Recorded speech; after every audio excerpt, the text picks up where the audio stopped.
তার মানে কি মুক্তিযোদ্ধার সন্তান নাতিপুতিরা কেউ মেধাবী নেই, যত রাজাকারের বাচ্চারা নাতিপুতি হলো মেধাবী, তাই না? আপনজন হারাবার বেদনা যে কত কষ্টে তা আমার থেকে আর কে বেশি জানে। সমস্ত দাবি শুধু বানা না, তার থেকে বেশি আমরা দিয়েছি।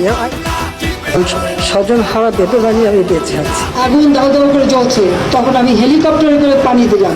আছি যখন থেকে আসছি তখন থেকেই গালি খাচ্ছি, তো খাচ্ছি। আমি তো তাদের রাজাকার বলিনি। আমি চাইনি মায়ের কোন খালি আমি তাদের ছেলে মেয়ের জন্য কিছু করিনি। আমি কখনোই আমার দরজা বন্ধ করিনি, গণভবনের দরজা খোলা। আর আমাদেরকে পদত্যাগ করতে হবে।